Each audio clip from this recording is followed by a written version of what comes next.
Hi, Jack Wisemore here, and I'm the Professor of Theology and Philosophy at Northwest University. You're listening to the 10-Minute Tips podcast, where we'll be talking about how to study.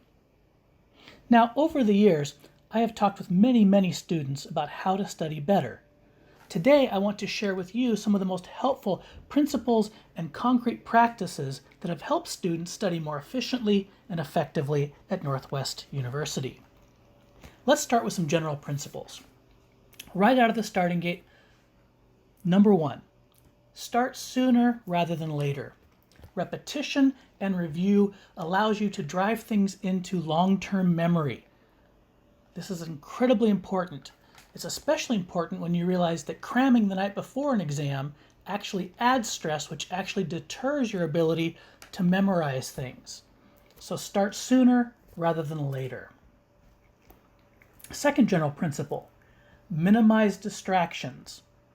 I think most people already know that it's better to study in a more quiet environment than in a hectic, loud environment.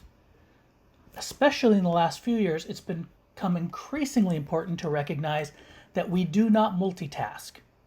You must avoid the temptation to look at your phone, to check your email, to check your text messages, because every time you switch gears, it delays your ability to incorporate the information, to solidify the information, to stay on task. A few years back, my son was complaining about having had to study for 3 hours on something. But I'd watched him while he was studying, and he probably only really studied for about 45 minutes, and it wasn't very effective study because he was constantly distracted by text messages and funny things on YouTube. The kittens will still be there when you're done studying. So minimize your distractions.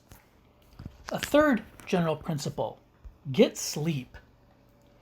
It's amazing how much better you can memorize and understand things when you're rested as compared to when you're exhausted. When I was an undergraduate, I had a roommate who was constantly only getting 3 to 4 hours of sleep at night, and he was taking anatomy. And so we did an experiment where he had this long list of anatomy terms he had to memorize, and he did it on 3 hours of sleep, and we measured how long it took him to do several of these lists, and then he got 8 hours of sleep. It was a fraction of the time when he was fully rested. Get rest and you will learn and study better. Fourth, don't blow off assignments or activities simply as busy work. You may not see the immediate purpose behind this assignment or this activity, but your professor does, and she or he have assigned it in order to help you learn. Believe me, professors don't like grading busy work any more than you like doing busy work. So assume that your professors might actually know what they're doing when they assign it, and that this is going to contribute to the process of learning. That's why it's assigned. Fifth, talk to your professors. They all have office hours and they love to talk about their discipline. We enjoy it when students come to our office to talk about a question or get into a deeper aspect of something we've talked about in class. Going to office hours does not mean you're stupid. If this was easy and you could do it on your own, you could do it on your own. We expect that you're going to have questions. I know it can be a little intimidating at first, but take advantage of the situation, especially at a place like Northwest, where we have these small class sizes where you can go to the professors. I guarantee you the professors will want to see you in their office hours. Sixth principle, and this one's a little tricky, but you need to understand the difference between shallow processing and deep processing. For most of you, your high school career was characterized by what we call shallow processing. These are the lowest levels of our abilities academically and intellectually. This is the basic memorize and regurgitate, repeat without understanding, lists of factoids that aren't connected, and you just reproduce them on an exam. Deep processing causes you to analyze what you're studying, to synthesize. This is university level thinking. This is understanding the connections between the words that you're looking at the page and how they might apply in life.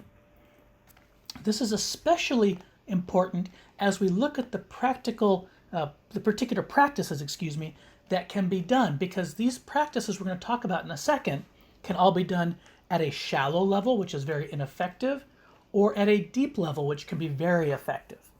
So hopefully, as I'm talking about these particular practices of studying, you'll see the difference between shallow processing and deep processing. Let's look at these concrete practices. Here's just a few concrete practices that seem to produce good results for students. Now, the first one is flashcards. Now, flashcards can be easily abused if you do shallow processing. The worst possible way to use flashcards is to go to the internet and download a Quizlet of flashcards that someone else has made for you. This is a terrible approach for a couple reasons. Number one, you don't know what kind of a grade that student got. A few years back, there was a terrible set of Quizlets for one of my classes that I found online, including all kinds of wrong answers. In fact, I'm pretty sure I knew which student created the set of flashcards, and they were a C student at best. So number one, you don't know how good the information is. But number two, and especially as we're talking about this deeper level of processing, part of the processing is determining what to put on the card, looking at the information, looking at the term, and trying to determine what's the most important stuff to put on a flashcard, whether it's the definition or the context or other things like that. So we want to move to that deeper level, and by coming up with your own flashcards, by looking through the material, you move to a deeper understanding. How do you do that? Well, one of the things is make sure that your definition that you put on a flashcard is a full definition, that it's not just the bare minimum. Make it more expansive. A second good thing to do with flashcards is to create a paraphrase of a term's definition, or maybe even multiple paraphrases, as this forces your mind to struggle with the actual meaning of the words in a definition you might find in a book or on a PowerPoint from class. You might also consider doing flashcards that list 3 facts about that particular term or concept. Another fun thing to do is to use that term, in a sentence.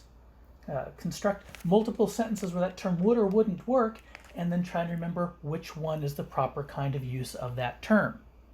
So again, flashcards do not have to be shallow, but you have to use them at this deeper level as a way to stimulate your understanding. So we got flashcards. Another very effective means for deeper processing can be concept maps. Now, concept maps are just simply ways of relating concepts to each other, whether that's a continuum or spectrum showing a range of options from one extreme to the other, or whether it's like a tree diagram where you start with a basic category and then you split it into its 2 main subcategories, and then each of those subcategories has subcategories, so you can see how the different ideas relate to each other. Now, at a shallow level, that can just be something to memorize, and there's something to be said for that. But when you go to deeper level and you start looking at how those things are related to each other, it encodes into the graphic the idea of implicit knowledge. So I'm going to use a very simple example. Let's say you're taking a geography class, and on your flashcards you have Olympia is the capital of Washington State. Sacramento is the capital of the state of California. But you get to the exam, and the question is, what do Olympia and Sacramento have in common? Well, you don't have a flashcard for that. But if you did a concept map, you would know that those both fit under the general category of state capitals. Now again, that's a simple explanation, or a simple example, but it's the kind of thing that can come through clearly through concept maps, and I would encourage you to consider them as a tool. A third is looking at old exams.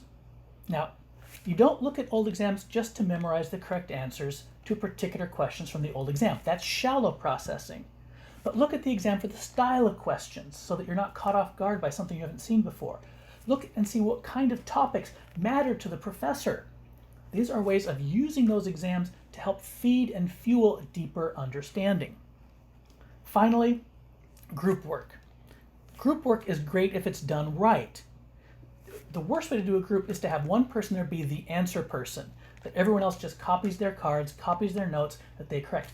If you come to the meeting with everyone having done their preparation, having prepared their flashcards, having prepared their concept maps, And then you interact with each other. Why do you say it that way? No, I think you're wrong. Then you can discuss it in the group and figure out the best way to answer these things.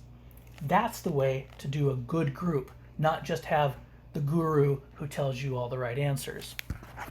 Now, we're out of time here, but let me just conclude by saying this. Obviously, we couldn't cover all the possible ways to make your studying more effective and efficient in this one short podcast. But I hope the basic principles, start sooner, minimize distractions, get sleep, do the work, talk to your prof, and aim for deep processing will help you have a more successful academic career at Northwest University. I'm Jack Wisemore, and this has been 10 Minute Tips.